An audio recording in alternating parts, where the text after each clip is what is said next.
Kenapa salaman dengan lo? Kalau saya tidak salaman dengan mereka, nanti mereka akan menganggap saya suci. Kiainya sok suci, modern aku. Saya kalau dalam bahasa usul fikih itu ada bahasa akhafud daruren, ngambil darurat yang lebih ringan. Saya mendingan salaman, menerima salaman mereka, tapi mereka mau ngaji, daripada saya tidak salaman, mereka tidak mau ngaji. Menghalalkan yang haram. Kalau itu dijadikan landasan agar mereka itu tetap ngaji sama Gus Miftah, terus bagaimana dengan santri-santrinya? Ini, dengarkan puisinya, dengarkan puisinya. Allah anugerahkan kesabaran kepada Abah untuk tidak membalas satupun cacian orang itu kepada kita. Coba Abah mau tanya kepada anak-anak, apakah kalian malu setelah kejadian ini menjadi anak-anaknya Abah dan Bunda? Apakah kalian merasa hina karena kejadian ini? Yang laki-laki jabat tangan, cium-cium tangan kepada istri Miftah. Santri-santriwati perempuan jalan duduk, teman-teman. Seperti kolonial Belanda, teman-teman. Dikasih uang. Raja, saya ini raja loh, ngasih uang. Kamu harus jalan duduk di hadapan saya ya. Kalau gak duduk, kamu gak punya adab kamu ini. Dikasih uang, teman-teman. Yang laki-laki dari sana, yang perempuan dari sana. Seperti kolonial Belanda. Kalau kolonial Belanda kan gak nyentuh mereka. Makanan dilempar. Jadi orang-orang pribumi itu ngapain? Gufron! Allah anugerahkan kesabaran kepada Abah untuk tidak membalas satupun cacian orang itu kepada kita. Coba Abah mau tanya kepada anak-anak, apakah kalian malu setelah kejadian ini menjadi anak-anaknya Abah dan Bunda? Apakah kalian merasa hina karena kejadian ini? Terungkap teman-teman alasan kenapa Miftah ini memiliki panggung ceramah yang sontoloyo, dan ketika dia ceramah isinya juga sontoloyo, yaitu ada alasannya teman-teman. Dia itu kesontoloyonya sangat luar biasa banyak dan tidak habis pikir. Bukan cuma Miftah teman-teman, kebanyakan orang-orang di NU ya, oknum-oknumnya. Kenapa banyak muncul orang-orang sontoloyo, bahkan orang-orang gila pun dianggap wali sama mereka? Karena memang mereka itu berpaham tabarruk itu lebih penting daripada belajar ilmu, teman-teman. Tabarruk lebih penting daripada belajar ilmu. Di sini diakui langsung sama Miftah. Diakui sama Miftah, yang dimana Miftah ini ketika disekolahkan gitu ya, dia bukan fokus belajar ilmu, tapi fokus ngurus ternakan, teman-teman. Jadi apa ternakan kiainya dia yang ngerjakan, teman-teman. Tabarruk. Jadi outputnya apa? Banyak yang sontoloyo dia. Dan saya yakin Miftah ini bukan cuma satu-satunya ya, bukan cuma satu-satunya. Dia ini sontoloyo macam ini ya karena apa? Banyak orang yang seperti Miftah ya karena seperti ini, teman-teman. Ajaran-ajaran tabarruk. Coba kita dengarkan seperti apa pengakuan dia ketika tabarruk dengan kiainya. Saya itu dulu satu kelas yang nggak mengikuti kegiatan belajar mengajar seperti lumrahnya para santri, cuman saya sendiri tok. Dia sendiri tok, teman-teman. Jadi dia sekolah bukan ikut belajar. Teman saya di pondok dulu 40 orang. Yang 39 ngaji secara resmi, ngajinya resmi, teman-teman. Kegiatan belajar mengajar. Dulu saya nggak diperintah kiai saya untuk ngaji. Oh, diperintah kiai, teman-teman. Oh, jadi dia diperintah kiai ternyata, bukan kemauan sendiri. Hanya tabarukan ngurusi bisnisnya. Diperintahkan untuk tabarruk, teman-teman. Sama kiainya diperintah untuk tabarruk saja. Kiai saya ngurusi ayam telur 10.000 ayam. Wow, 10.000 ekor ayam. 10.000, teman-teman. Dia sendiri mungkin. 10.000 ekor ayam. Ingat, saya mantan pengusaha ayam petelur. Saya ngurus 200 ekor ayam. Nggak nyampe 1.000 ya. Saya ngurus 200 ekor ayam. Ngurusnya saja capek. 200 ekor ayam capek ngurusnya, teman-teman. Bayangkan 10.000. 1.000 ekor kurang lebih butuh 3 orang untuk ngurus. Untuk memberikan makan, panen telurnya, bersihkan kotorannya, beli pakannya, nyari pakannya. Susah. Ngurus ayam susah. Tidak semudah ini, teman-teman. Dia ngurusin ayam 10.000 ya. Saya ngurus. Dia ngurusin 10.000 ekor ayam.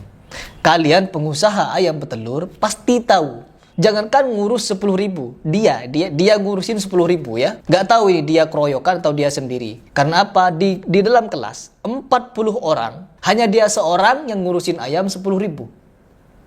Bayangkan, 10.000 itu bukan sedikit loh. 1.000 ekor harus diurus 3 orang, teman-teman. Karena untuk nyari pakannya, ngurus pakannya, giling jagung, terus beli pur dan lain sebagainya. Istilahnya kalau kita beli pakan yang tidak jadi, kita ngolah sendiri, itu susah.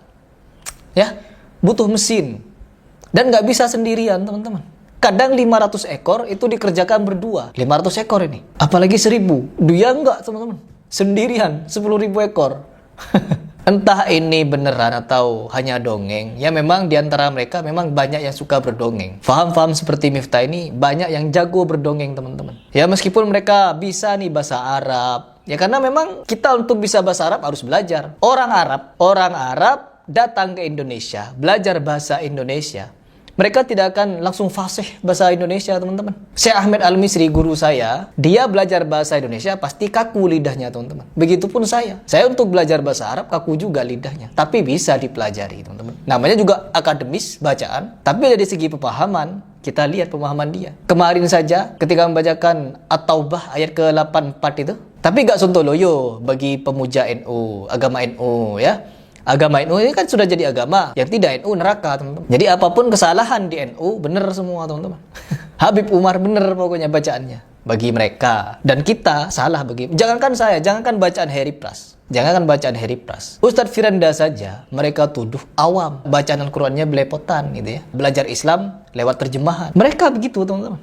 So pinter-pinteran dari segi akademis. 1 ditambah 1, 2 gitu. Akademis pokoknya. Tapi pemahamannya seperti ini. Dongeng. Sendirian mungkin melihara telur. Karena ada 40 santri cuma dia seorang. Ya, 40 santri, teman-teman. Karena 1000 ekor saja 3 orang kurang. Artinya kalau 10 baka sidi innaka kaliyadagahum magariyamakum. Apa ini? Ya. Ya Allah, gak tahu saya.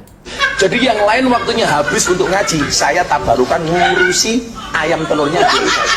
Yang pagi yang lain ngaji, saya ke kandang makan pitik. Oke. Dia kasih makan ayam 10.000 ekor sendirian pagi. Awan yang lain istirahat, saya makan pitik. Sore yang lain ngaji, saya ngambil ndok pitik utawa nimpal telek pitik. Makanya kenapa dulu ada Sugi Nur mengatakan Gus Miftah Gus telek.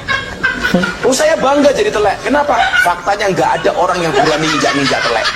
Duduh. Nggak ada orang yang berani nginjek-injek telek. Ya karena memang telek, teman-teman. Rano. Iya. Sopo wani? Sopo wani? Siapa wani nginjek-injek Miftah? Lawakan ya. Ya begitulah, teman-teman. Penuh dengan lawakan. Nggak perlu heran. Begitulah oknum-oknum di NU. Saya di sini bilang oknum ya, teman-teman. Meskipun banyak oknumnya, sudah oknum lah. Ya saya bilang oknum ya, meskipun banyak di NU yang sejenis Miftah, jago berdongeng, ya sudah saya sebut oknum. Oknum. Pokoknya oknum lah begitu. Oknum NU begitu. Ulama NU. Inilah kesontoloyoan ya. Kesontoloyoan di antara mereka. Karena kalau kita mau mencari, mau jenis ulama seperti apa? Yang hobi dawir ada. Siwak yang beliau pakai diawali dengan nilai 1 juta. Bedah langit. Yang hobi ngibul banyak. Kita orang-orang sufi atau orang-orang tasawuf harus mengerti. Di situ ada syariat, hakikat, marifat, hoas. Yang hobi menjual barang-barang bekas dirinya ada. 1,5 juta. Ayo, Ciaki keramat nikah. Benih sombong gula Ciaki manfaat sing angku nikah. Hoas. Yang geber-geber motor ada. Gufron. Paket komplit, mau cari yang banci, bencong ada. Mau cari yang transgender ada. Oh, nggak ngaji ini. Celeng berarti Wahabi mereka. Wahabi mereka. Weh. Mau cari yang ngelawak ada, teman-teman. Mau nyari yang Syiah ada, teman-teman. Ada satu majelis gak percaya masa Nabi hadir beneran, gak percaya, bikin majelis di tengah-tengahnya ditutup dikasih pasir. Kemudian setelah dibacakan maulid dibuka, ternyata pasirnya banyak injikan kaki, dan itu injikan kaki dari Rasul Shallallahu Alaihi Wasallam bersama keluarganya, sahabatnya, dan orang-orang saleh. Nabi hadir. Teman-teman sekalian, ruh tidak akan pernah kembali ke dunia. Titik. Ini semuanya tidak masuk akal. Makanya jemaah sekalian, jangan terlalu percaya hal-hal yang aneh-aneh. Kalau kita bahagia di alam kubur, berarti ruh kita akan disibukkan dengan kebahagiaan. Itu bukan ruh, karena ruh tak bisa dipanggil. Kalau bisalah ruh dipanggil, maka bisalah dipanggil ruh Nabi Muhammad SAW untuk ditanya mana hadis sahih, mana hadis dhaif, mana hadis palsu. Mau nyari yang hobi joget ada, teman-teman. Nggak tidur dong. Nggak tidur loh, 2 hari. Dari kemarin nggak tidur. Udah 2 hari ini nggak tidur. Anak ajaib. Mau nyari yang hobi nyanyi dangdut ada.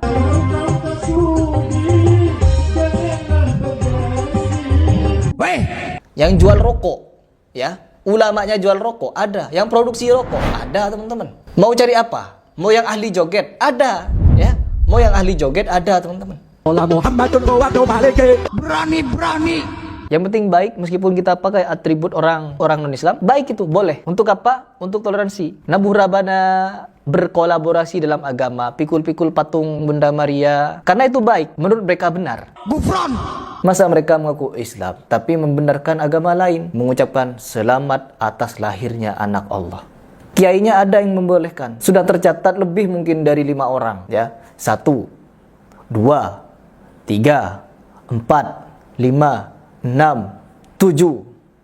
Tambah lagi kalau kalian masih ada informasi, beberapa orang Sontoloyo yang menyatakan boleh mengucapkan selamat hari lahirnya Tuhan, anak Tuhan. Mau cari ulama model apa, ada di NU.